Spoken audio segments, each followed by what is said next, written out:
Welcome to FireSide Stories, where we aim to delight and fright you with wonderful tales from every corner of the world. So please, sit back, enjoy yourself, and let's begin with a tale about the silence of the trees. It is said by some that the trees will talk. The forests and rivers sing their story to those who will listen and those who will not. Though there are some forests that can't share their stories, their voices stolen by others. But even in their silence, there is an understanding. Sometimes there is another story to tell. Perhaps from the creatures who now live in the silence of the trees. There is a forest that contains the silence we've been talking about. One where the animals dare not show their faces, and the trees reach out in silent screams to warn those who dare to walk too close to their embrace. It is in this forest that our story starts. A group of young hikers walk with confidence and ignorance of the earth they tread, searching for a place to rest, if rest is to be had. "Come on, guys, we're almost at the camping ground," said Edward, a tall young man with bright red curly hair and pale blue eyes. A young woman turned to him exasperated. "Edward, you said that 2 hours ago. How much further? We're gonna lose daylight soon." She was struggling against the heat of the day and the many hours they had been hiking through thick forests and hard terrain. She leant heavily against a big oak tree and closed her green eyes briefly, trying to regain her breath. She felt a gentle hand rest on her shoulder. "You're doing great, hon. We're almost there.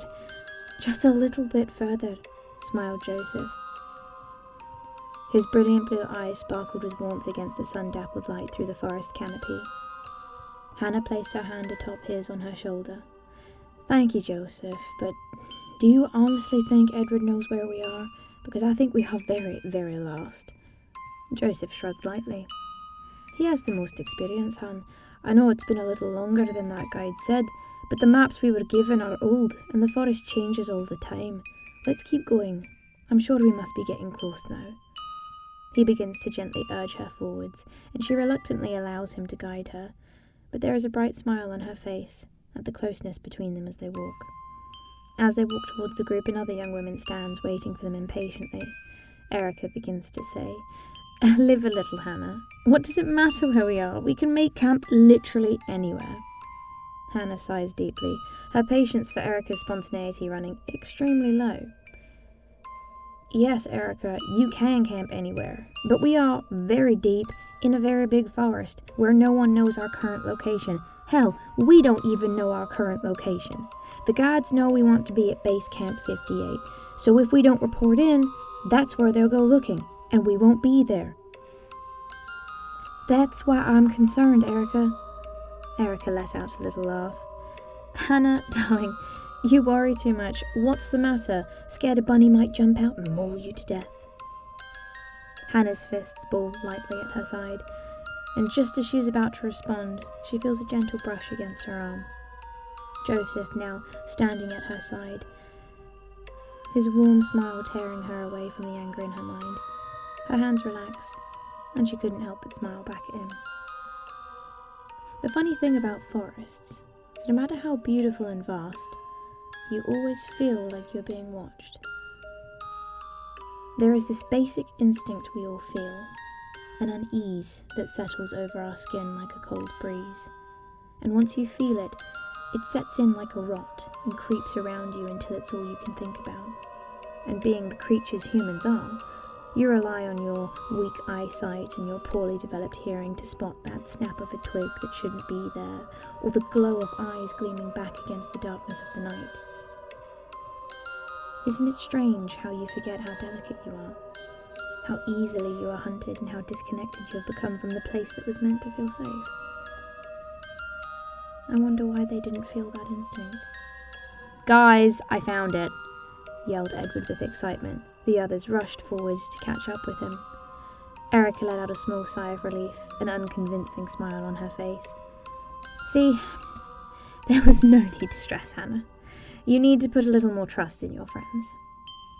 Indeed, there it was. Camp 58. A small wooden frame set against 2 trees marking the entrance. The old sign was worn, the red paint chipped. There was a small clearing about 60 by 60 feet, a fire pit in the centre, and spaces for tents encircling the pit. It looked dishevelled. This was not an active camp. Joseph looked towards the fading light. We don't have long before we lose the light. Hannah, Erica, can you guys start a fire? Me and Edward will set up the tents. Everyone went to their tasks. Hannah and Erica went to collect firewood. The boys began to set up their tents. The light began to fade. As the young women searched for firewood, Erica turned to Hannah, asking, "So, when are you going to ask Joseph out?" Hannah dropped the pile of kindling in her arms clumsily, her face glowing bright red. What? Why would I ask Joseph out? He doesn't like me like that. Erica rolled her eyes at Hannah's response. You really have no clue about men, do you? He adores you, Hannah. He practically follows you like a lost puppy. Tell him how you feel. Life is short. Live a little, darling. Hannah's face remained bright red, but she stood a little higher, confidence surging through her, before deflating and looking sheepishly over to Erica.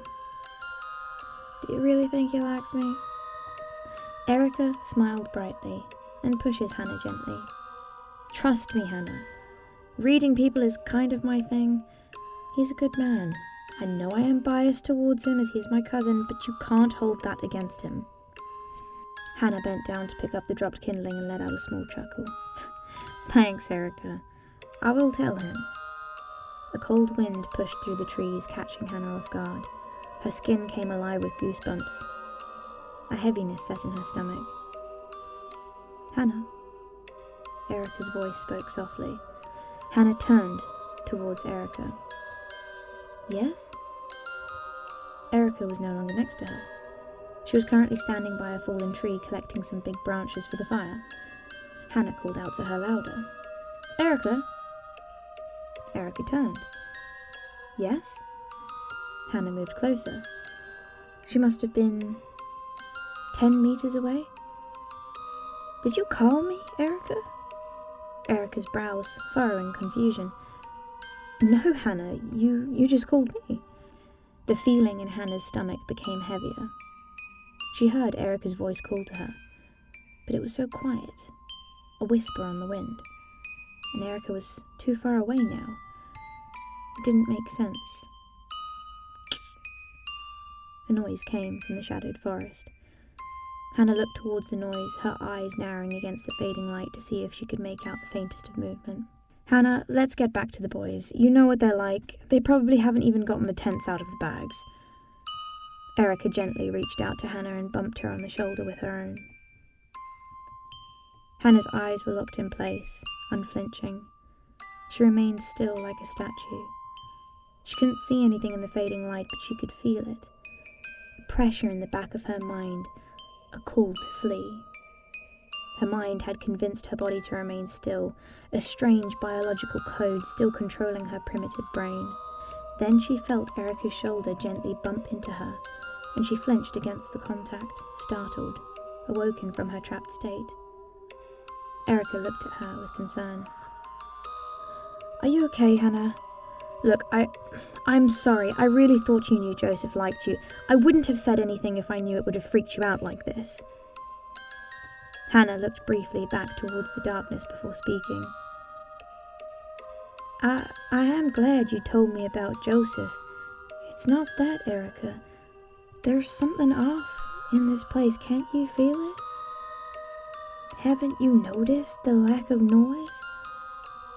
Now that I think about it, I don't think I've heard a bird or seen any sort of wildlife since we've gotten here. Erica took a moment to listen with her friend, the cold wind picking up and settling a chill in her. I am sorry, Hannah. It's a forest. It's dark. People tend to see things that aren't there. But one thing I can tell you is it's going to get damn cold tonight. Let's get the wood back so we can start a fire soon. Hannah nodded. Yeah, you're right. It's probably just in my head. The girls began to make their way back to Camp 58, firewood in hand. Are you guys alright? You're gone for a while, asked Joseph. Hannah blushed at Joseph's concern. It's okay. Look, we come bearing goods. The boys had been busy, and whilst the girls were collecting firewood, they had set up all 4 tents. Joseph helped carry the wood back to the pit, and they made a fire together. The night came quickly once the fire was started, and the group huddled towards it for warmth as a cold wind set in and brushed against the trees, shaking them quietly. How is it this bloody cold? Asked Erica. It is the summer, Edward. I didn't bring warm clothing. This is not what you said it would be like up here. Edward looked over at Erica over the rim of his coffee cup. You're telling me. I'm in shorts and a vest right now. Cold fronts happen all the time, though this is highly unusual, I will admit. We'll be all right, though. We have the fire, we have tents. It will be more than enough, I assure you. Erica moved closer towards the fire, holding her cup of tea and sipping the warm liquid often. Hannah kept glancing at Joseph. You can do this, she told herself. You just gotta say, hey, I like you. Can I buy you a cup of coffee? Hannah grimaced to herself. Gosh, this is hard. She took a deep, calming breath. She was going to do it. She looked over at Joseph and he smiled warmly, his blue eyes watching her, his handsome face framed by... Damn it, she thought to herself. She couldn't do it. She rose from her seat. Well, it's been a long day and I'm going to go get some rest. I do hope everyone has a warm night. Good night. Good night, Joseph. Joseph stood and scratched the back of his head awkwardly. Sleep well, Hannah. Would you like to borrow my hoodie tonight? I run warm and I probably won't need it. He offered his red hoodie to Hannah, and she gently took it from him. Thank you, that's very kind. I will return it in the morning. She smiled softly and went to her tent. She heard Erica's voice call to her again. Hannah. She turned towards the voice, but she couldn't place it. She looked back at the fire pit where Erica was laughing softly with Edward, but that's not where the voice came from. Again, they were too far away. Then it started again, the pressure from before, beginning to settle at the base of her neck, like the pressure you feel before being dropped from a height. The icy wind began to bite at her skin sharply. She shivered against it, clutching Joseph's red hoodie close to her chest. She could hear something through the wind dancing around her. Hannah closed her eyes and tried to focus and pinpoint where it was coming from. Clicking? No. Tapping, maybe. It sounded like nails or claws digging into wood. Hannah. Erica's voice whispered to her again, the sinking in her stomach becoming a violent swarm of bees threatening to pull her apart at the seams. She stood, frozen, her mind trapping her like before, her instinct to flee lost. The tapping becomes louder, more focused. She can hear where it's coming from. Above her, the tapping is in the canopy, moving closer, becoming more aggressive, more desperate. Hannah continues to keep her eyes shut, refusing to see whatever monster her mind has created from the shadows of the night. Then she smells it. Rotten, sickness, death. She smells something so vile she can only use decay in her mind to describe it. A dead thing, decomposing flesh, so strong it must be near the camp. An animal must have died. The pressure in her head keeps building, growing around her skull and encompassing her entire head like a wave. She begins to feel sick to her stomach. Hannah. She hears Joseph's voice and his gentle hand resting on her shoulder. She sighs deeply, the stress and heaviness lost from her mind. She opens her eyes and begins to turn towards Joseph to embrace him. I'm sorry, Joseph. I thought I heard something. Look, I just wanted to tell... Hannah stops talking. Joseph isn't there. Instead, a tall figure looks down towards her, its long, gaunt, spindly body unmoving, its grey skin taut and ripping against the skeletal frame as if it didn't quite fit. It stares down with sunken-in eyes so far back that they look devoid of anything. It breathes long and slow, its mouth agape, its lips are ripped and bleeding, saliva dribbles occasionally from it, dripping down onto Hannah's face. The ragged breath lets out puffs of smoke against the icy chill that falls around the creature and Hannah now. Hannah. It calls her name again, and it licks its cracked, bleeding lips and smiles. Rows and rows of jagged, broken teeth smile back at her. The gentle hand on her shoulder becomes heavy and sharp. Joseph's red hoodie lay on the floor by Hannah's tent. He found it in the morning. They did not find Hannah there. There are many stories just like this one, of people who venture too far from civilization and commit acts so horrendous they become something else entirely. There are many names they are called by, but the one you probably know best is a Wendigo. So be careful when you walk in silent forests, for there is always a reason they are quiet.